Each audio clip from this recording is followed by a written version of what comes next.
Hirap lang dito, madaming kanto.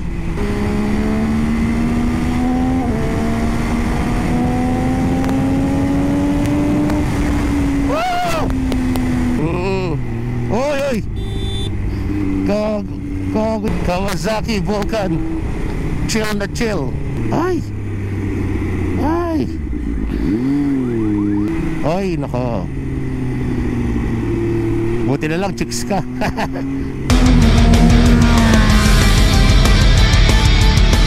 Yun o. So, good morning mga katods. Another day, another vlog. At sisimulan natin ang vlog na ito dito sa bahay para makita nyo ang ating bagong upgrade sa ating motor.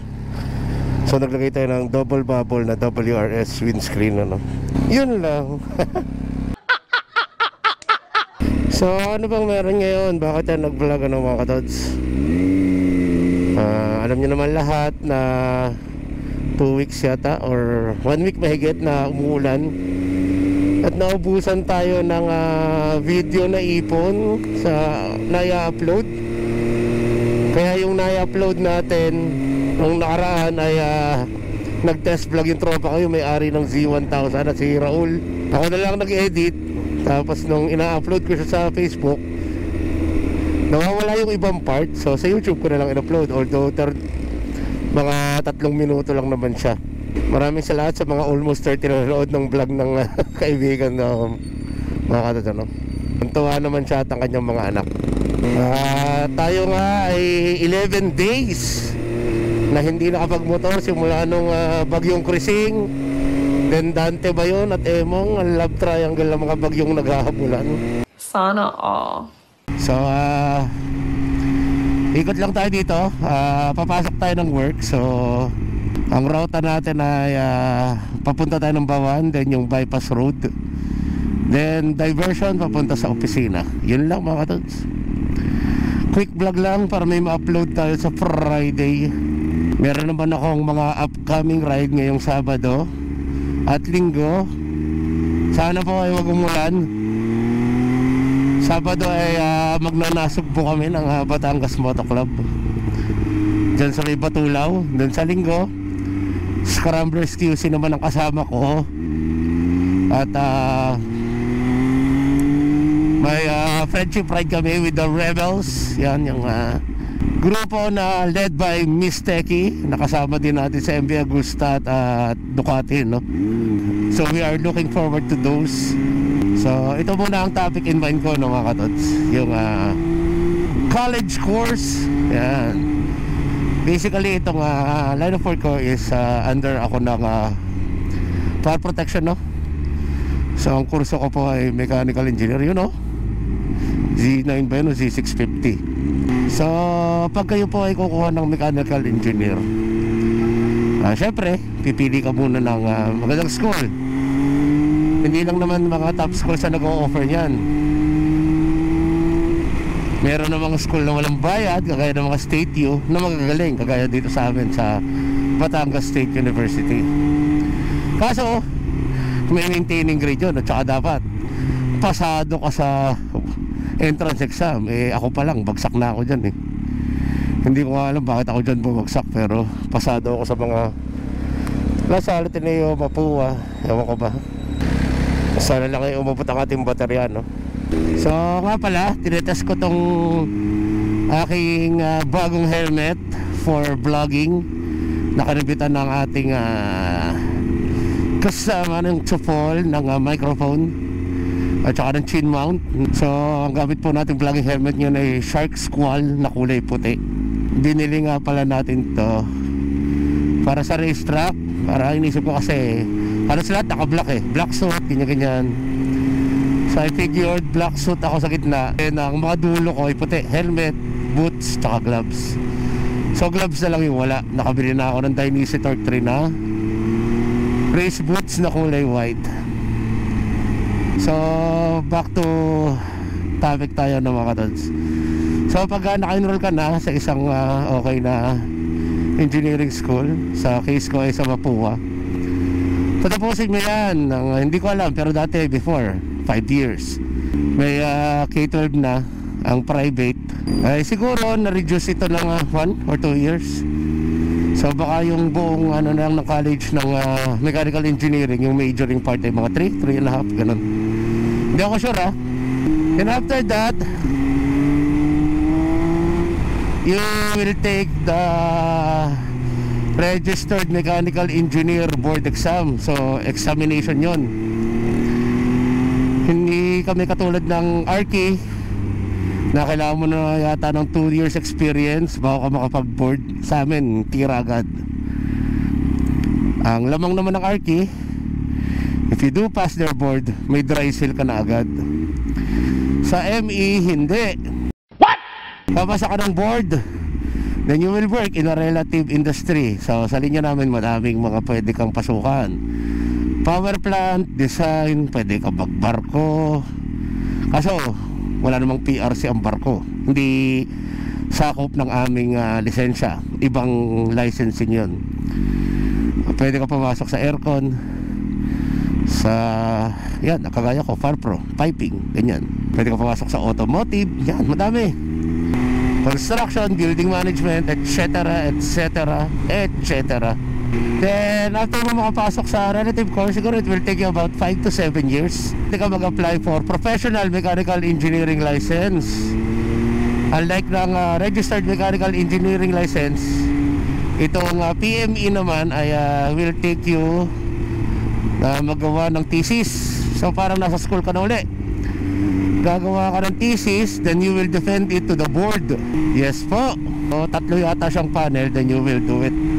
If you do pass that, magkakaroon ka na ng professional mechanical engineering PRC license. Then pwede ka na magpagawa ng sarili mong dry seal. Ang RME po kasi ay walang dry seals, masaklap ng pakinggan. Kaya buti pa ang civil engineer, pagka-graduate mo ng BS engineering course, exam, diretso, pagpasa, kuha agad ang dry seal. Ganyan po. Kung gusto mo namang magturo, di syempre magmamasteral ka. Kasi hindi ko alam kung required na ba ang magturo. Sa Mapua kasi pati part-time kailangan may masteral Pero ang alam ko kasi dapat full-time teacher ka para lang magmasteral. Pero nasa inyo naman yun. Gusto mo, ako kasi ayoko naman magturo. I am not good of a teacher. Kahit sa judo o siguro sa pagmumputor or coach sa gym, yan pwede. Pero ako, mababaw ang bait natin mga katods. Kaya ako saludo ako sa mga teacher. May mga barkada tayong teacher.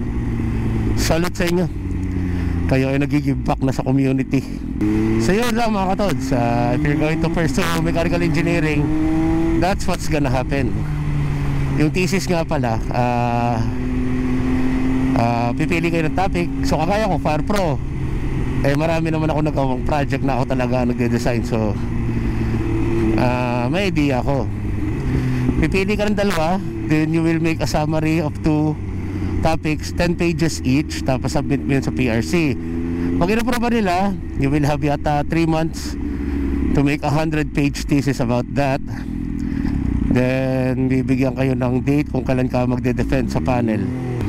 Shout out Chasing Prince Leo. So presently ako na ay RME. Gusto ko na mag PME, kaso tinatamad ako. I'll be honest with you mga katods, mas excited akong gumawa ng pera kaysa mag PME.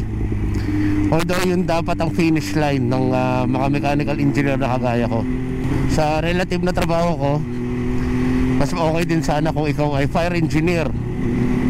Kaso doon ka mag-aaral sa ibang bansa, isang NFPA accredited school na bibigyan ka talaga ng international certificate or license. I don't know kung ano ibibigay, pero legit yun, legit. Ang meron pa lang yata dito sa Asia ay Japan, at ang isa yata yung nasa Australia. Yun yung malalapit. Dati nasa Amerika lang yan I was offered to take that course by my late father. Kaso gusto niya mag-distant learning ako. Yung ang tawag ngayon online. Ayoko naman kasi nga hindi naman tayo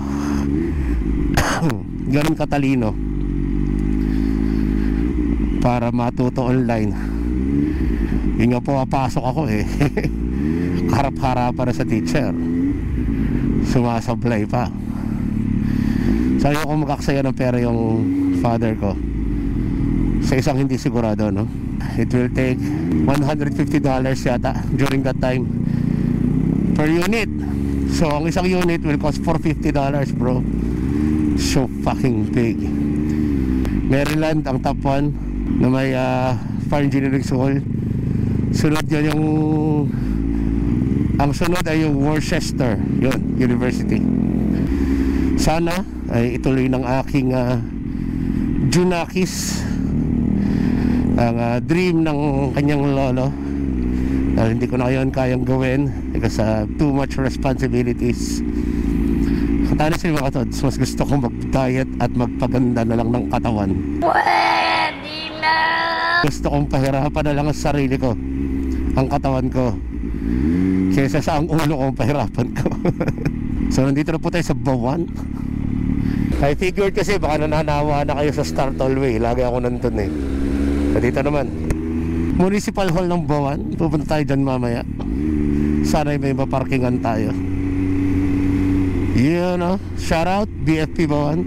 So yun nga mga katol, sa mga naiisip ko na lang na i-secure, na tingin ko kaya ko pa, ay professional mechanical engineering license. Yan I just have to get my head into it. Pwede namang simulan ko na ang thesis ko para may ready na bago tayo mag-apply.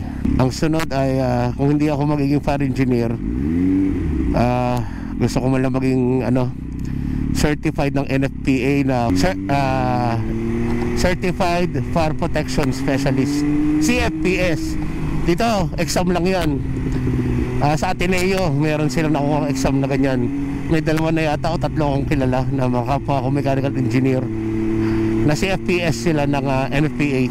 So gusto ko ding makuha yun, kahit yun man lang, and I'm gonna be happy about it. Kayo ba mga katods, ano ba ang dream nyo? Alam nyo na ba ngayon kung anong kukunin yung course pagdating ng college o hindi pa rin? Kasi honestly ako hindi ko alam. I just let my father decide and I did it. Archi ang una kong course na gusto kasi mahilig ako mag-drawing. Hindi ako magaling mag-drawing. Buti na lang ay magaling din ang tatay kong pumili kasi hindi ko naman pinagsisisihan ang course ko. I really love it.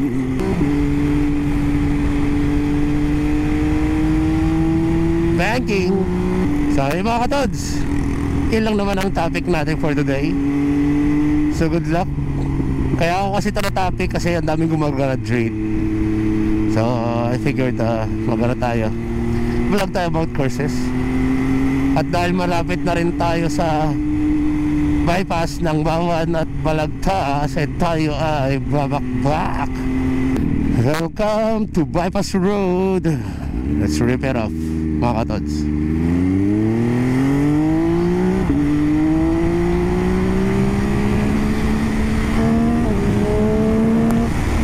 Woo! Hirap lang dito, madaming kanto. Baka may sumulpot bigla.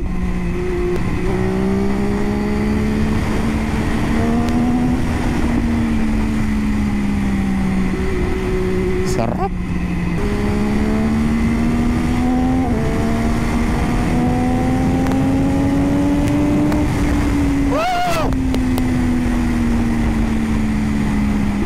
Kaya yan, kanto yan.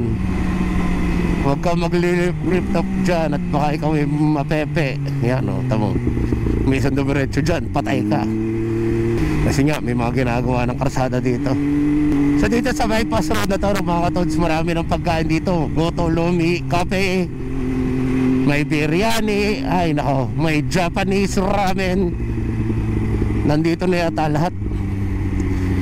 Hindi pa siya ganun kaganda kasi nga under construction pa yan dahil pag ginagawa. Pero isa na to sa pwede maging ride destination natin, no? Kung naghahanap kayo ng bago, sama na kayo sa Balete, Lipaya. Next time magbablog naman ako ano ba meron sa Batangas City para maging riding destination nyo. Marami din doon. Kasama ko sana si Riker na pag-usama na namin yan. Schedule na lang namin. Pero I don't think makakain kami ng sagad kasi mabubusog agad kami. Ang dami nun. Siguro sometime na Lunes kasi wala siyang pasok ng Lunes eh. Malapit na ka pala mag 10,000 ng ating MV Agusta F3.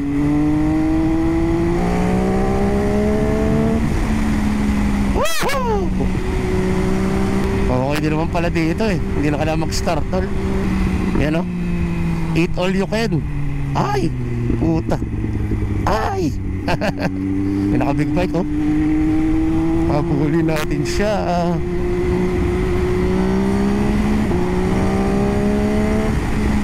Isang cruiser. Oy oy. Gago yung motor na yun. Gewang. Kawasaki Vulcan. Chill na chill. Yun no? Chill na chill. Sa end na ng bypass. Nakabirit naman tayo ng almost 180. Pwede na yun. Atin lamang in-stretch ang legs ng ating motor na malapit na mag-gismil. Kaya siya ay malapit ng palitan ng goma na baka Michelin naman ang kunin natin, Road 5 or 6, at saka magpalit ng kadena no? So yun lang mga katod sa ating vlog for today no? Pag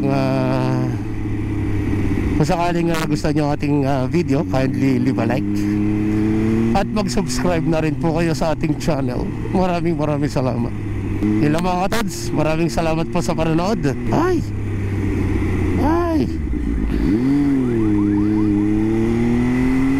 And again, this is your Batanggenyong VJ Lavich Moto.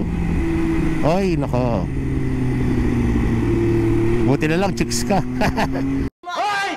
Signing out. Babush! And happy Huwebes sa inyo, mga katods.